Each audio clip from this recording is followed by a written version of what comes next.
Good evening, ladies and gentlemen. We're back live in front of a studio audience. It's the Vintage Wines guys here for our virtual wine tasting every Friday night, live here at our global headquarters in Tampa, Florida, from our luxurious studio, our outside studio in Table 3. We've moved. You can tell there's a little bit of a background, a little bit of a change. You guys can't see what I'm looking at. I'm looking at the eager faces of our live in-studio audience. So for those of you that decided to taste virtually, stay warm. And for those of us here, we're gonna party down, party hard. Dave's still pouring some wine, but we're gonna get started. I did have the order a little wrong on the opening slide, so we're actually gonna start with the Starmont. And we're gonna put that Mad Hatter at the end. So if you already started on that Mad Hatter, sorry, that was my bad. My bad. We had a big debate about whether to have it at the beginning or at the end, but I think. I know not many people got it in their kit, but a few of you did. So you probably opened everything. So just set it aside, and we'll do it at the end. It's after a lot of thought. We think it's probably going to be something to finish up. After a lot of big cabs, we're going to have a bigger cab. Yes, it's got a little more this and that in it. So, but for now, it's pure cab. Cabernet Parade. I didn't think about Gasparilla being a parade when we titled it, but it just seemed to work out. Hey. So welcome again to everyone. And this is so we're going to the heart of the new world for wine, and that's especially we're going to the heart of Cabernet Sauvignon, and that's Napa Valley. I think that it's become to be really the promised land for Cabernet. They can grow it well in other parts of the state, but not quite like they do there. If you go north of there, Sonoma, they do grow Cabernet there. They do grow crap? They grow crap. You just got us kicked off of Facebook. I need another glass. But Napa just is evolved into this incredible place for Cabernet Sauvignon. South of there, like Monterey, that's more Chardonnay and Pinot Noir. It's cooler climate. Spotty areas along the south coast. Paso Robles Cabernet grows very well, but if you go way south, Santa Barbara, that whole area, that's cooler again. That's Pinot Noir and Chardonnay country. So Cabernet likes warmth. Cabernet is fairly prolific as far as what you get, how much juice, how much product you get. And so Napa, with its elevations and its soil, has just really evolved into this incredible place for Cabernet Sauvignon. Yep. And this one's actually, I believe it carries a North Coast AVA, doesn't it? The North Coast. So this is, as Dave was saying, it's kind of all over. And I threw the map up. Everybody in the room can kind of see over the shoulder. If you keep seeing me looking at everything, I'm trying to make sure that the right stuff is happening there and the right stuff is happening on the computer. And drink at the same time. We're trained professionals. Tall task. So yes, this particular one we're having right now, Starmont is an additional entity that the Maryvale people have. Maryvale, first winery post-Prohibition, and so they're right in the heart of Napa, but they had started a project, probably 20, 30 years ago now. They're Swiss-owned. Swiss families had them for a long, long time, and they created this label called Starmont. And so they built a dedicated facility down in Carneros just for this wine. So this is the one that's not pure Napa. It's 67% actually Sonoma County, and it's got about almost 20% Napa wine in it, and then a little bit of Mendocino, which is the most northern. So I don't know why it should have had maybe a North Coast appellation. That used to be a term if wineries were blending Sonoma and Napa wines together, but the Starmont people just call it California Cabernet. Yeah, my notes and the critics, I think, and the distributor noted it was North Coast, but you're right, it doesn't say North Coast on the label. We worked with some of their other wines because they make a Chardonnay, they do Sauvignon Blanc, and this is their kind of their workhorse label, but it's really delicious. And I was in search of Napa Cabernet, which we still are, modest price Napa Cabernet, and I found this, and I think my distributor even listed it as Napa wine, which I was in disbelief of. So we get it in, and it's not even, it doesn't say North Coast, but essentially it is. So Cabernet is in high demand. 2018 and 19 were these huge record crops, great quality. 2020, not so much, but maybe this will get us by. So anyway, I thought it'd be a good starter for tonight just to get, this is a great snapshot of what soft, kind of round, lush Cabernet can taste like. And it is. It's a little cooler weather style. So typically when Cab doesn't quite get enough heat, it starts to go towards herbaceousness. So in this one I'm picking up like herbally notes, mints and eucalyptus and things like that you normally associate with cooler temperatures. And looking at the map, again, I've got the map up. Some of the stuff comes from way up there in Ukiah in the Yorkville Highlands. Some of it is from Mendocino County, kind of all over the North Coast. But if you're getting that far north for Cab, it's getting pretty cool. Cab has has to work a little harder to get ripe whenever you're up that far north. What year is it? This is 2018. So this is, I would say that's what the vintage a lot of wineries are releasing now and distributing. I think that, as I mentioned, I think this is 2018 was, if not the largest, one of the largest crops on record. I know it was in the top 5. And so it came at the right time because 2017 was a smaller crop. Issues with the weather were already starting to, be more persistent. And so 2018 comes along. They have a very wet winter, which is great.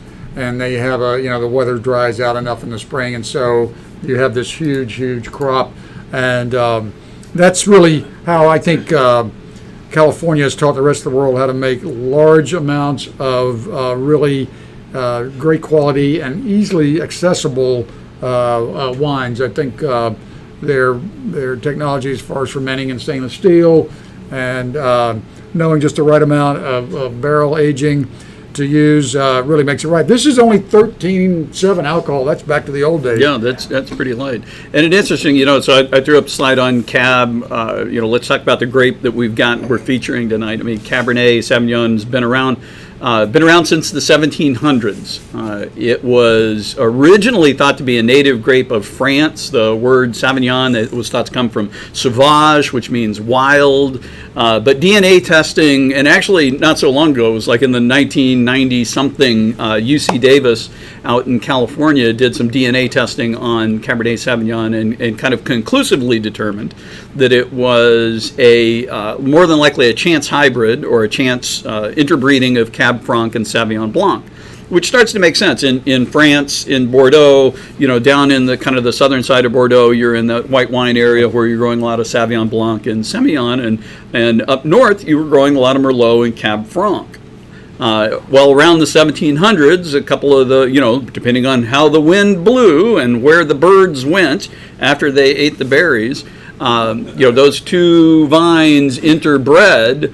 And more than likely, my hypothesis, and I haven't read this confirmed, but the name Sauvage, it probably was growing in some farmer's ditch, and he probably had his vineyard, and then there's these wild grapes in the ditch, and if you're a farmer in the 1700s, you don't throw away good food, so probably grabbed it, made some wine, and said, hey, this is pretty nice. That wild grape tastes like Cabernet Franc, but it's like that wild Cabernet. So that's kind of the history of it. It does like a little bit of heat during the day to come to full ripeness, and that's why in these cooler climate ones there's these chemicals called pyrazines, which are responsible for a variety of flavors, everywhere from green pepper to jalapeno to mint to eucalyptus, all of that kind of profile that is very typical of Cab. Both Cab Franc and Cab Sauvignon, but for Cab, when it doesn't get quite enough sun, it starts to show a little bit more of that mint. So you'll note it in some vineyards that are a little more shady. They may pick up some mint characteristics and some eucalyptus characteristics, or if it's a little cooler weather, you're going to pick up some a little more herbalness. Now, I like this one because this is an herbal note that is not that green pepper that sometimes you get. Right. I don't get much harshness out of this. And as I said just a few moments ago, California's worked really hard to get Cabernet to be this super opulent wine that is today. I mean, in the 60s and 70s, when California was initially, recovering from Prohibition and starting to make great wines, the Cabernets, especially, and they had not figured out that, Cabernet really doesn't grow that well in Monterey, and it doesn't grow that well in certainly south of there, and even in some parts north of San Francisco Bay. So you had lots of lean, herbaceous, harsh Cabernet Sauvignon. One of the reasons why California started growing Merlot in the 70s was because the Cabernets had a tendency to be really harsh and very could have a real edge to them, and so Merlot was this soft alternative to doing that. So, but now I think the winemakers and the winery owners have realized, what the huge potential they have, and so it's Cabernet is the darling, I think, of the red wine varietals. As Damien has mentioned, there's, I think, 7 noble grapes, the original great grapes: Cabernet Sauvignon, Merlot, Pinot Noir, Syrah. I'm having a moment. For white, Chardonnay, Sauvignon Blanc, and Riesling. I think that's 7 or 8. That's close enough. Yeah, I think that's why, and as I mentioned, Cabernet, you can produce a lot of it too. So Pinot Noir is kind of the gateway wine for the last 10 years, but Pinot Noir is much harder to grow, and when it does grow, you don't get a lot of product. It's expensive. Cabernet, you can still hunt and look over the shelves and find something drinkable for $10 to $15. You can't really do that with Pinot Noir. You can, but your choices are going to be really narrow, and what you pick up is probably not going to be. And it's definitely getting harder in Napa. $350,000 an acre and about 10 grand, 15 grand a ton.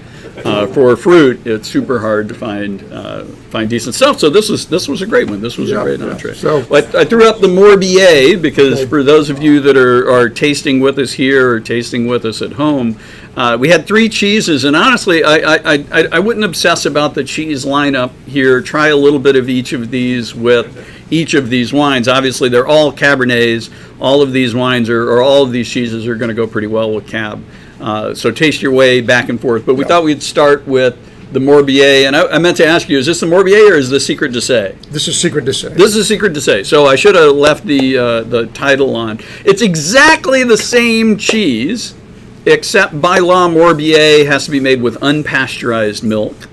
And so as they started to distribute, they wanted to make it with pasteurized milk for safety. But you couldn't make Morbier, so they renamed it Secret de Say. It's the same cheese, same recipe, same style. The only difference is it can't carry that protected name, so Secret de Say. But the little ash that comes in the middle there, traditionally that was the morning milking. They would milk the cows in the morning. They would curdle the cheese. They would make some cheese. They would throw it in the cheese mold, and then they would cover it with ash. Then at night they would come back for the night milking, milk the cow, make the curds, and throw it on top, and that would be the finished cheese. So that was part of the tradition of this particular cheese and why it's got that little ash line through the middle. Now it's vegetable ash, and right. And I don't think they do afternoon. It's all the milk all the time with a little vegetable ash in the middle. But it's a delicious cheese. We just kind of found it again. It's a different version than the original French that we were just talking about, but it's cow, and I spared everybody. I cut off as much rind as I could because the rind is really strong. I know it still kind of has rind is lovely. Yeah, it still kind of has an earthy flavor to it, but I try to do the best I can. And it comes in a wheel. It probably comes in a 8-10 pound wheel. But it's really delicious. Let it warm up. I think we've let the wines breathe for about an hour, and I try to bring the cheeses out enough. Those monks work hard to get that funk on that rind. Yeah, that's bacterial linens. It likes a little salt, so they rub it with salt water. They brine it, whatever they make it, and then they come back every couple days and they rub it with salt water as it ages, because that keeps the blue stuff off, keeps the red stuff on, and that's what gives you that earthiness that's definitely in there. So yeah, the cheeses, I think they're fairly interchangeable. I know some folks, like to get their matches right. So I think the Morbier with this, I think the Drunken Goat was going to be with maybe the Bella Union, and then the 5 County with the Heitz. But we'll see. We'll see. Speaking of the Bella Union, the folks at home can just pour themselves another glass, but the folks here have to wait. Yeah. So, and I see a lot of empty glasses and sad faces out there. So, we may need to get the Bella Union going. Wine is on the way. So we're gonna go. I think Bella Union is well. We can do that too, Jim. But I think we're gonna kind of go to the heart of Napa. I think and see what we can sort. Wines we tasting tonight, pre-fire. That's a good question, George. These wines are pre-fire. Pre-big fire. Yeah. Pre-big fire, Big 2020 fire, yeah. big fire. There was some fire in 2017 too, but not to the extent. I think I have that right. Yeah, I mean, there's been fires almost every year, 16, 17, 18, 19, 20. The big ones in kind of 19 and 20 were really the most impactful. Yeah. And I think the one in 20 was the one that really kind of went up one side of the valley across and then back down the other side. So the question was that to y'all at home was about were these vintages we're tasting tonight pre-fire, and they are big fire in 2020. And then, so this is 2018, the first 2 wines we're having. Actually, 3 out of the 4 wines we're having are 2018, and then the Heitz is 2016. 2020, the wine, I think that's the only year you're probably going to have to look out, especially for, I think the great producers are either not going to make it at all, like Chateau Montelena, or make incredibly small amounts. I think the Cade people said, maybe yes, maybe no. So I think they're probably still evaluating that. Not that there's anything wrong with it, but, Franciscan and some of those other labels, they're going to keep going right along. The volume might be off a bit, but I think it's the smaller wineries that are really, who don't make a lot of wine anyway. I think if they can skip a vintage, they probably will. I know the Oregon Pinot Noir producers in the Willamette Valley are going to skip 2020 for heat reasons, bad weather, and just not a very good crop. So not altogether a wipeout, but pretty close to it. Napa's probably going to be the same way. Yay, wine. There we go. All right. So, wow, this even looks much more different in color and appearance than the other one did. Ooh, well, this is definitely a different wine. I mean, that last one, North Coast, all up and down the valley. This one, pretty much all Napa Valley fruit. It is a couple of different vineyards. It's blended from up and down the valley. About 25% of it comes from the winery property right there in Rutherford. So it's got that nice Rutherford dust, and then the rest of it comes from areas back and forth across the valley. So this is I think, classic Cabernet. This is 2018 also, which is the current release. We've had it maybe 2 or 3 months in the store. And Rutherford, which is in the heart of the valley, this is where this wine is kind of based out of. The Farniente people, Gil Nickel was very savvy, one of the old original Napa guys that decided he would just focus on making 2 great wines, Chardonnay and Cabernet Sauvignon. So he's never wanted to do Merlot. He's never wanted to do, lots of other things. He's just really focused on those 2. And so he's constantly evolving Cabernet. They started this project called Nickel and Nickel back 20, 30 years ago and wanted to do more specific vineyard sites in Napa, like Oakville and Rutherford and Stag's Leap District. So they have this Nickel and Nickel line of wines. And then, 5-10 years ago, they wanted to just do a more modest version of their Farniente Napa Cab and decided, let's do something that's even below the Nickel and Nickel line that's not single vineyard but Napa focused. Right, and they've historically been pretty dedicated to kind of their single vineyard and estate vineyard program. I mean, Farniente is probably still, it definitely was all estate fruit. So from right in the Oakville, kind of one of the first wineries you pass as you're driving up Highway 29 towards Napa Valley. You'll pass it as you're driving north. You'll pass it on your left. Yes. Beautiful old place, all estate fruit there. Then they went across the street. Nickel and Nickel specialized in single vineyards, so they would go out and they would source fruit from specific vineyards. All those Nickel and Nickel bottles carry the name of the vineyard on them, but they didn't have anything that they necessarily blended. So Bella Union, not only giving them an opportunity to leverage some of those contracts that they have and some of that fruit that they have access to, but also to bring in more of the art of the blend and bring in a blending program, which they hadn't had before. I think, this wine also is somewhat typical in that it may be coming up on a slide that Jamie has, but this is, I think, 80 to 85% Cabernet with a little bit of Merlot, a little bit of Cab Franc, a little bit of Malbec. So it's not 100% Cabernet. I think the Heitz wine we have coming up is 100% Cabernet.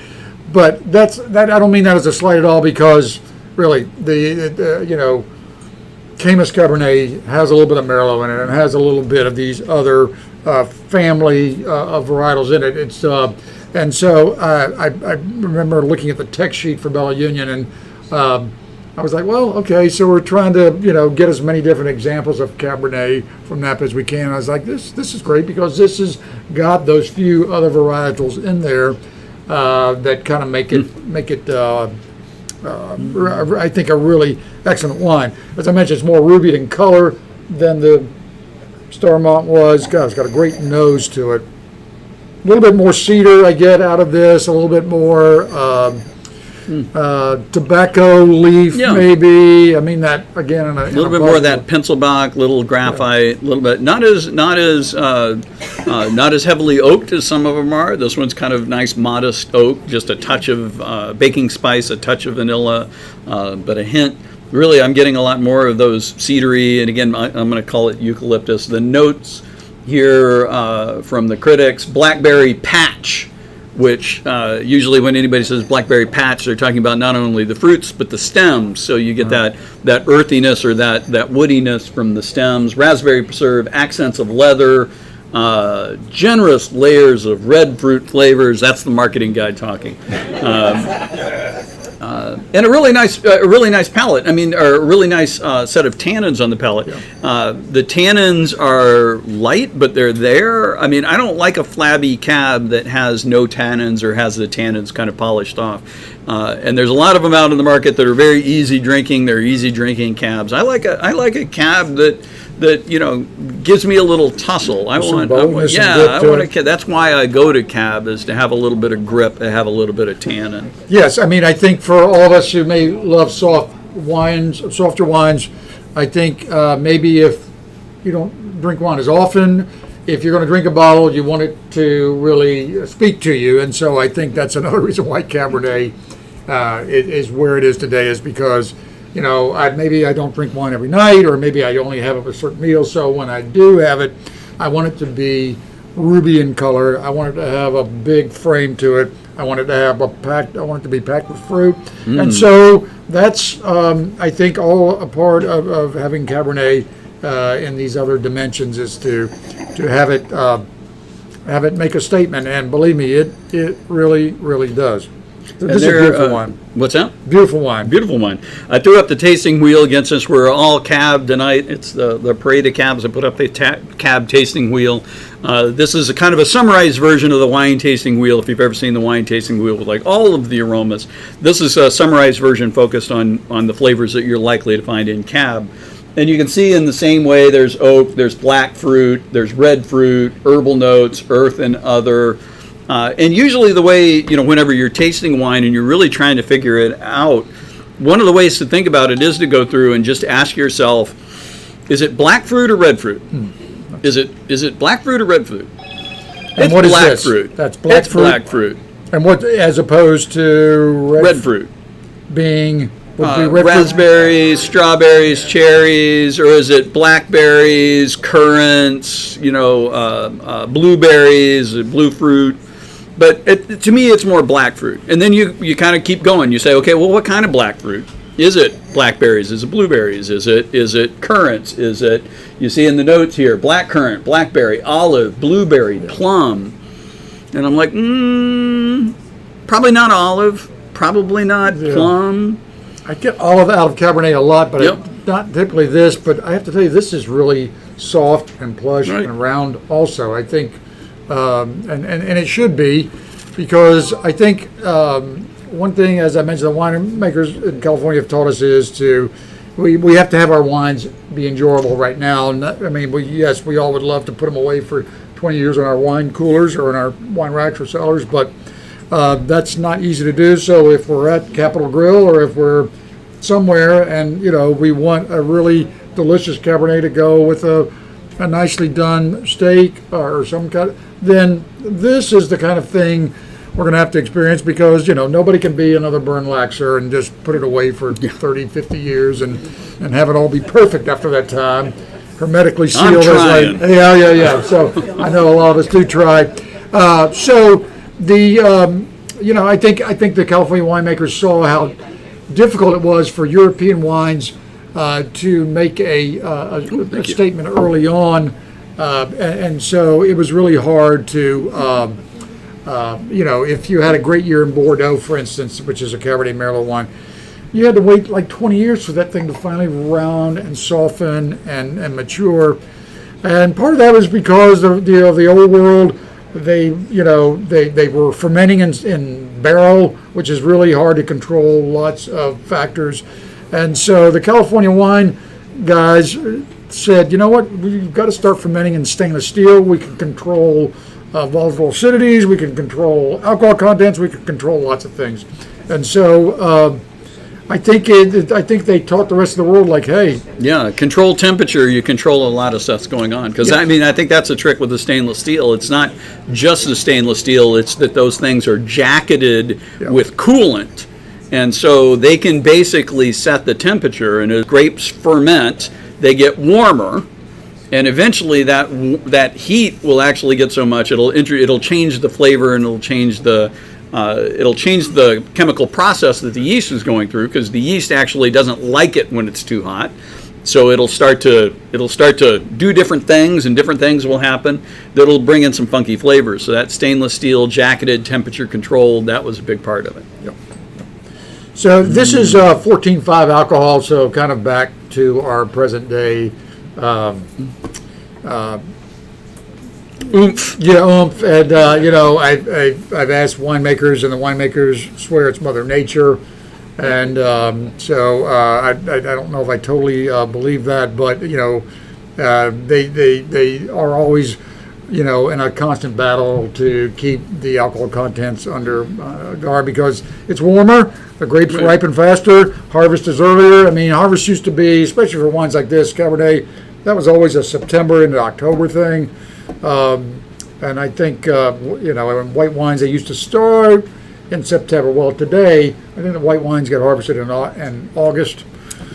And then certainly by September, it's, if everything is going right, those Cabernet grapes are already coming in. So everything has been moved back, I would say, at least 1 to 2 months in the last 20 years. And I think that's another area that science has really changed there, because it used to be you just look at the sugar levels, and when the sugar levels were there, you just went ahead and went. And if you were in France, you watch your sugar levels, because your sugar levels never quite got there because the grapes weren't getting ripe enough. But over time, what everybody's learned is, hey, there's the skins and the seeds that also contribute a lot. And that phenolic ripeness that happens with the seeds, when the seeds start to change color in the grape, is not always in sync with the sugar ripeness. And so that's also part of this drive for alcohol is you're waiting for those seeds to ripen and the skin to kind of ripen or get to that sweet spot. And unfortunately, what's happening in the background is that sugar keeps going and going and going. And especially if you go too far and the grapes actually start to shrivel or dehydrate, that's even concentrating it. So that's, it's the little dance in the vineyard that they figure out how to land the sweet spot. A lot of labor in a bottle of good wine. I mean, people say, hey, what's the difference between a $20 wine and a $150 wine? And there's two big things. Labor is the biggest.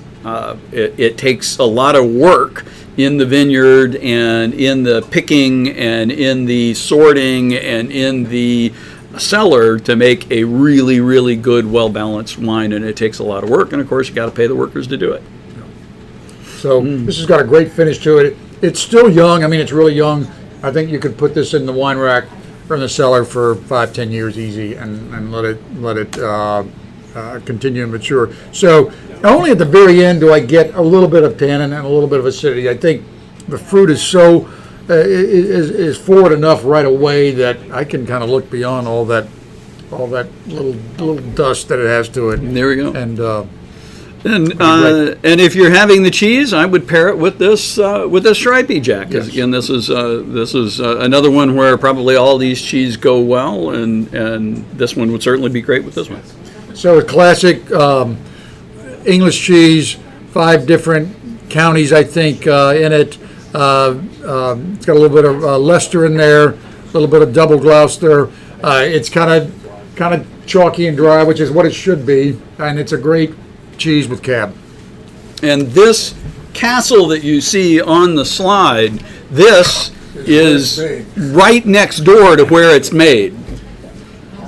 It's actually, at the time I put this slide together, it was a picture off of a Zillow listing. You could buy this place. But I like the look of it, and I didn't have a better picture of the facility or of the area, so I've quit looking at the cheese slides because every virtual, I'm like, hey, is that where that's made? It's either a castle in the middle of a Bavarian Alps, so finally I've learned, don't look at the cheese slide. No. Well, it's close. It's next door. Yeah. You can probably smell the cows from this place. Okay, you also It was in the listing. Jimmy's coming around with the Heitz Cabernet, and we're going to talk. I was getting ready to launch into a big story, which I'm still going to do, but I'm going to let Jimmy get you the wine first. And if you're at home, we're going to move on to Heitz Cellars, old iconic name in the wine country in California. And I always want to say Heitz Cellars, plural, but this wine that you're having now came in these really nice 6-bottle pack wooden boxes, and just as plain as day, it says Heitz Cellar on it, singular. There you so go. I don't know if that was a typo or that's what Joe wanted all along. Which is weird because they actually have like 3 wineries. Like they make the wine in one place, and then they've got another tasting room somewhere else. So they actually do have mini cellars. Yes. So we're gonna, I'm still gonna see what's wrong with that. But so this is we're gonna move back a couple of vintages. Gonna go to 2016.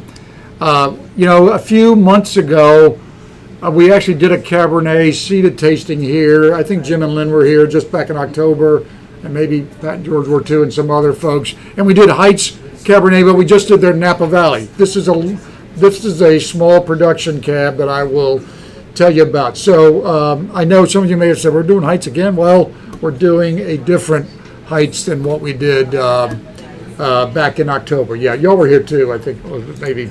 So we're going to go to a wine town called St. Helena, I think is where we might be going.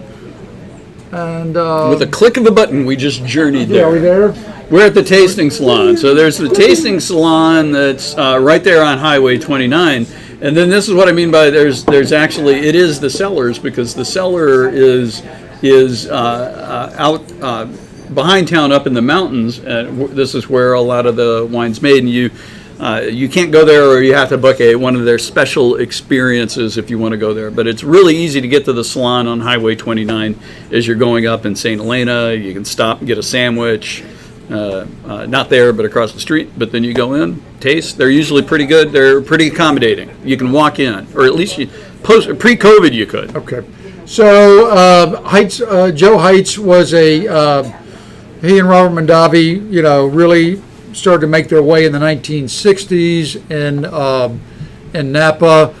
Joe Heitz was, I think, trained at UC Davis, or got his degree in winemaking from there. Went to France, worked for the Rothschilds, and had a kind of continued to have an epiphany as far as wine goes and Cabernet goes. Well, Robert Mondavi, I think, decided, he had this big family split, and he wanted to build and have make more wine and make more things. Joe Heitz really wanted to focus on Cabernet Sauvignon. Heitz has always done some Sauvignon Blanc, some Chardonnay, but his crown jewels were always Cabernet Sauvignon. And this particular wine is called C-91. C-91. This was a wine that Joe Heitz made in the early to mid 60s. He gave it up for, after that, I'm not sure why, but the new owners of Heitz Cellar decided to bring it back. So I would say probably 3 or 4 years ago now, Joe Heitz, 2 kids, Kathleen and David, decided to sell.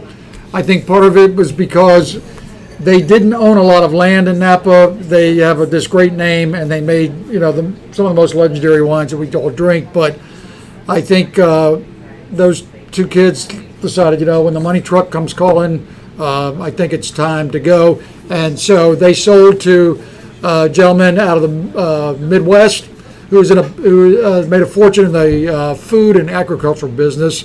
And I don't recall his name. Sorry, Jenny, I have it on the slide.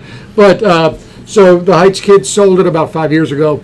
But the new winemaker and the new winery owner said, let's bring back this old C91 that Joe Heitz did many, many years ago.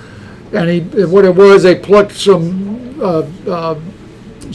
grapes from Bella Oaks, a little bit of Martha's, a little bit of these prime here. Trailside was another great Heitz vineyard, single vineyard thing. And so you have this really, really... especially for the 60th anniversary. That was the occasion of this wine, I guess. And as David's saying, it's 45% Rutherford, 33% Oakville, 14% Howell Mountain, 8% St. Helena. So kind of a bunch of different vineyards all up and down. And that was, my notes are really focused on the release around the 60th anniversary and being a tribute to Joe Heitz. So their wine director, Eric Elliott, he was like, we're going to do it. And originally, I think, did you mention this was originally made as like a higher end cuvee? Yes. But I think since then, like Martha's Vineyard has gotten such notoriety that like a fresh bottle of Martha's Vineyard you can't get because it's mostly to club members only, or it sells out right around $300 for what I could find. Same with some of the others. I mean, some of the other ones are a little more produced, so they're a little less expensive, but they're still in the 150s. So getting kind of an assemblage of fruit from those great vineyards in this for a reasonable price, and well regarded by the critics. 96 points. Yeah, from James Suckling, my man James. He likes it. He likes a nice big cab. So if it's cab and James likes it, it's probably pretty good. So I think Joe probably made this, early on when he was starting to flourish. But I think, as Jamie said, realized that, what, I can make a Martha's Vineyard just by itself. I don't think he was totally commercially driven, but he probably was. And I can make the Bella Oaks, could probably stand on its own. I probably could show those wines better by not blending it into my super cuvee. So, like I said, he made it 1 or 2 years in the early 60s. He never made it again. But he really was, he was a little bit more of a tinkerer than Robert Mondavi was, because he liked these small production things. And he did it kind of on long-term contracts and handshakes. So he had a long-term contract on Martha's Vineyard, on Bella Oaks Vineyard, on the Trailside Vineyard, and a couple of others. There's 1 or 2 others. He used to have these trio of single vineyard wines that he always released. And, I think he, as time went by, he focused on his just Napa blend that was accessible and plentiful enough, and then these smaller production wines. This has got a great nose to it. This is a little bit more. Now I am getting a little more cedar and a little more tobacco again, even more pronounced, I think, than the Bella Union was. Let me pop the. It's a little more savory in its flavors too. Oh, there you go. Oh, there you go. Tasting wheel. It's very savory, which I love. I think I like it savory as opposed to not savory. Oh yeah, yeah. I mean, this has got a good balance of fruit. I mean, there's definitely a strong fruit core there, but there is also that oaky tannin. There's some baking spice. There's some of this herbal note. And again, as I look around the tasting wheel, you know, whenever I'm looking at the oak notes, I'm getting that cedar. I'm getting a little bit of clove. But on earth, I mean, I'm getting a little bit of that volcanic rock, which is interesting because for the area and for it being multi-AVA, there's only certain parts of Napa that are really volcanically influenced, like up by Diamond Mountain, Spring Mountain, Calistoga, kind of up on the side, north of St. Helena. So a lot of that is probably where this volcanic rock flavor comes through. I'm not getting as much as the Rutherford dust. So normally there's a dusty note that I think is there, but again, if I was blind tasting, I'd probably say volcanic soil, volcanic rock, red rock before I said dust. So if you were tasting at home, you know, they've got some nice information on the back of the label, which is something Joe Heitz would probably never do, but I think this reflects maybe the new ownership. 209 barrels made. My math is bad, so I don't know how much you get out of a barrel as far as production go, but that is not a lot of... That's not a big production wine. 14.5 alcohol, produced and bottled by Heitz Cellar, singular, not plural. So, but it's I think it's just this really, and to me it's it's 2 years older than what we've been tasting prior. So, but to me it's already kind of polishing up and polishing out. Really nice. And, another couple of years. I mean, another 2 to 5 another 10 years. Yeah. Just fine. Good acid, good tannins. It'll last. I mean, one of the things, it's not really a super fruit forward, but I think one of the things that would be interesting is another 5 years, let the tannins die down and see what the fruit looks like, because I think it would be great. So Joe Heitz he was a real, he had a very unusual personality, soft-spoken, but a bit of an eccentric. He and Bern Laxer were big buddies. If you go, I think there's some pictures of them up in the dessert room. Several pictures of them together, and he was a character. My father had an opportunity to meet him several times and visited out there at the winery several times. So we love his wines. Occasionally he does a red Zinfandel from Napa, which is kind of unheard of. He still likes to tinker with that, and I guess the new people will also. They make a port, and always have at Heitz. They make and produce an Italian varietal called Grignolino. Make a rosé out of that. So if you're out there, go to the tasting room. Oh, totally.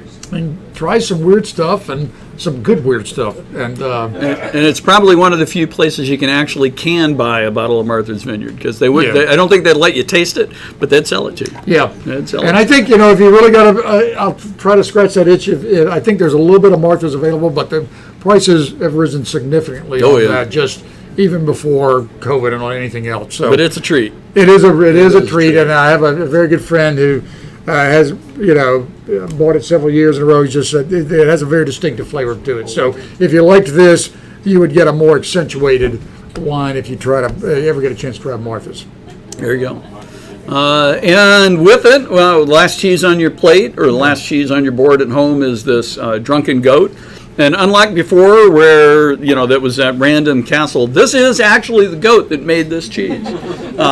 You've seen these barrel programs. This is true, everybody. You've seen these barrel programs where you can go get your bourbon barrel and put your name on it at Vintage. We went with the goat program. And so you go out and you get a goat, you put your name on it, and they make cheese out of that goat. And this is the Drunken Goat. She wasn't actually drunk, but the cheese is actually dipped in this boiled wine they call Doble Pasta. Boiled red wine.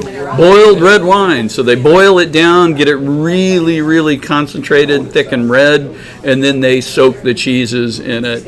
And then wax them to preserve them. Yep. But this is a really nice goat cheese. I mean, if you're not a fan of Chev, like the fresh goat cheese, they're a little too sharp, a little too tangy. This is a good introduction to goat cheese. You get that nice white, bright paste in the middle, that bright red color or purple color on the outside. You know, an interesting thing, if you've virtually tasted with us a lot, you know, goats don't process beta carotene.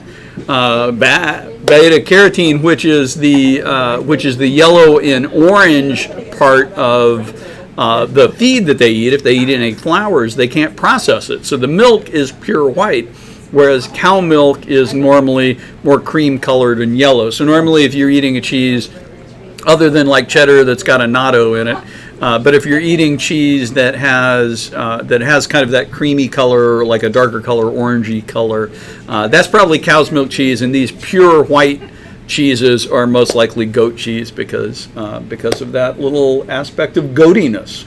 And I know for some people goat is too strong, but I think this aged dried version is a little more subtle, and so I love that. Just, you know, the sourness is a little more subdued, and I think it's a really we have it all the Crisp, time. Yeah, right? yeah. I like this cheese because the tanginess, I think, offsets the tannins in Cab.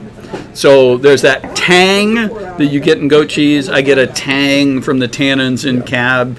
Usually when you put tang against tang, it softens the tang.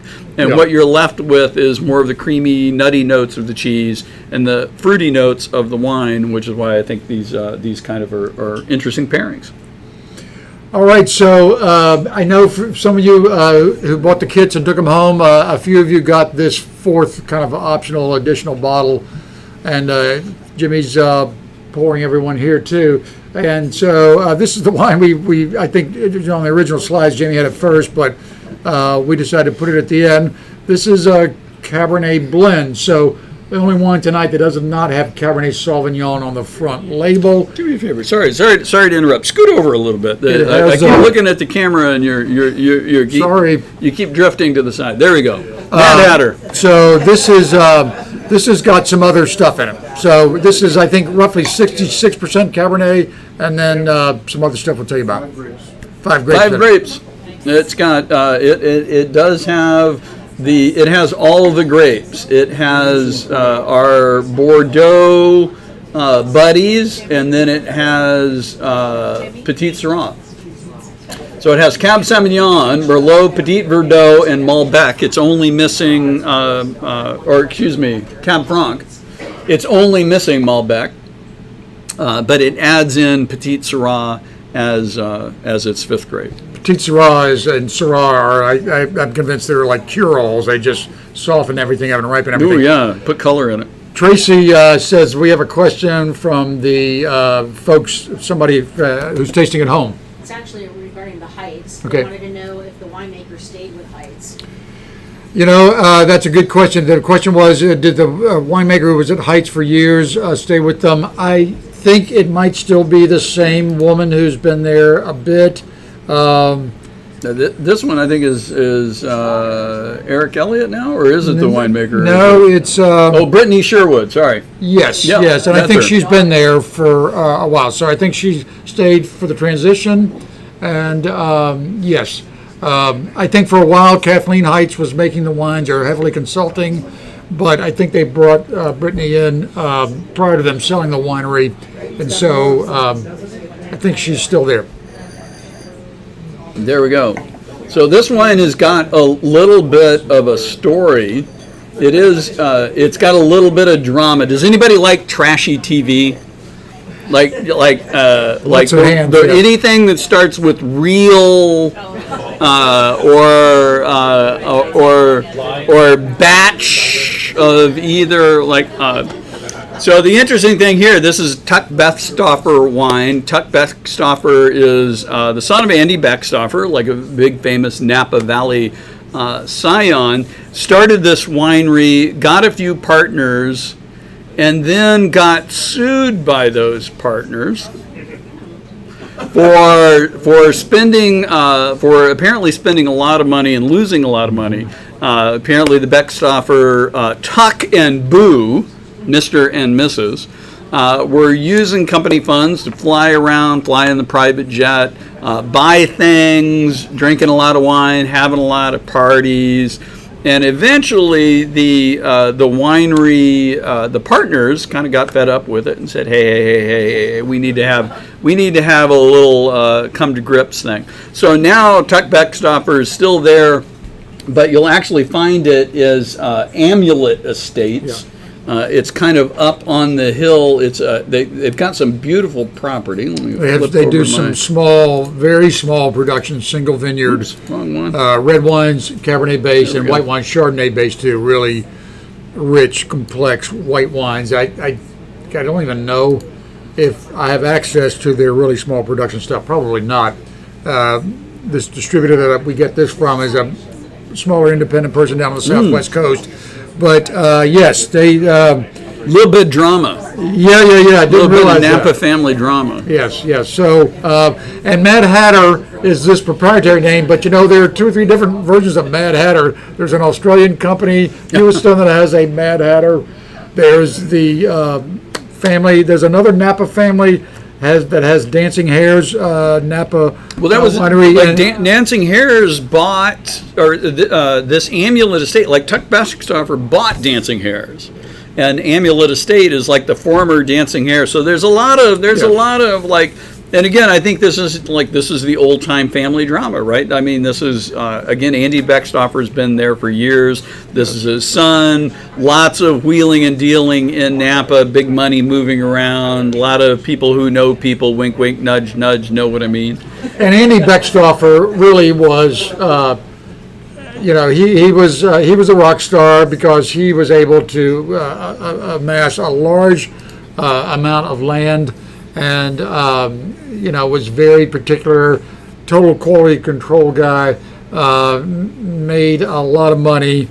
Thankfully, has restored a lot of downtown Napa. A lot of these buildings that you go into today, turn of the century buildings.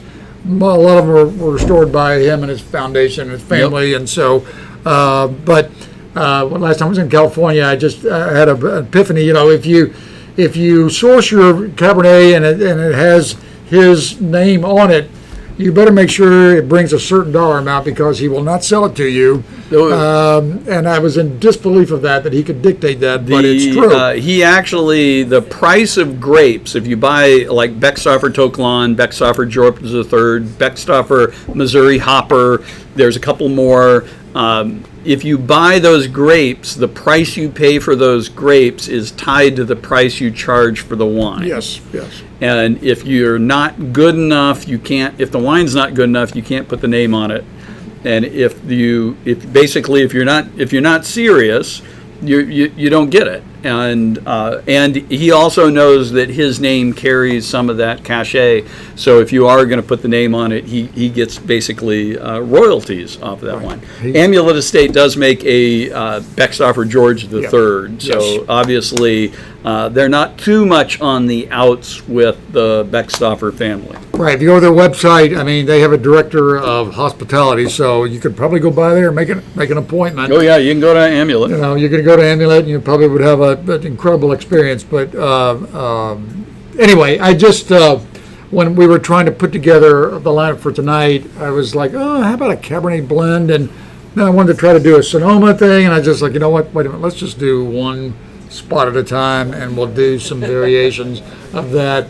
We'll do another cab where we maybe take in some stuff from around the world. Or Yeah, maybe I honestly, I was actually surprised because normally when Dave says, "Oh yeah, we're going to do a cab tasting," it's cabs from everywhere. Yeah. They're all over the place. Chile and Argentina and Antarctica and Uruguay and That's coming again. That's coming. There you go. The world of cabs. But this one, I was like, holy cow! The whole lineup is all in the Napa Valley. Yeah, we just decided to I go hardly have to move Google Earth. It's just like it's just right there.